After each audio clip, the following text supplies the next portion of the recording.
സിനിമയിൽ കഥാനായികയായ നാവൽ വഹാബ് എന്ന വ്യക്തിയുമായ റിലേഷൻഷിപ്പിലാണ്. നാവൽ ഒരു ക്രിസ്ത്യൻ അറബ് ഫാമിലിയിൽ നിന്നാണ് വരുന്നത്.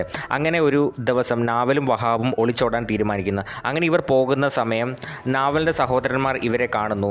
ഇവർ വഹാബിനെ ഷൂട്ട് ചെയ്ത് കൊല്ലുകയും ചെയ്യുന്നു. പിന്നീടാണ് മനസ്സിലാകുന്നത് നാവൽ പ്രഗ്നൻ്റ് ആയിരുന്നുവെന്ന്. ഇതറിഞ്ഞ നാവലിൻ്റെ ഫാമിലി അവളെ വളരെയധികം ഉപദ്രവിക്കുകയുണ്ടായി.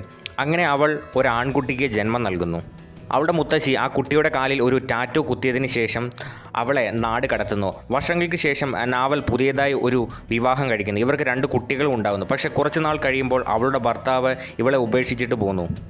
അവളുടെ കുട്ടികളായിരുന്നു ജീനും അതുപോലെ സൈമണും. മരിക്കുന്നതിന് മുമ്പായി നാവൽ 2 കുട്ടികളുടെയും കയ്യിൽ ഒരു കത്ത് കൊടുത്തതിന് ശേഷം വർഷങ്ങൾക്ക് മുമ്പ് കാണാതായ നിങ്ങളുടെ സഹോദരനെയും ഉപേക്ഷിച്ചിട്ട് പോയ നിങ്ങളുടെ അച്ഛനെയും തേടി പോകണമെന്ന്. ഈ സിനിമയുടെ ക്ലൈമാക്സ് വളരെയധികം മൈൻഡ് ഡിസ്റ്റർബിംഗ് ആണ്. ഈ സിനിമ റിലീസായത് 2010 സിനിമയുടെ പേരാണ് ഇൻസെൻറ്റീവ്സ്.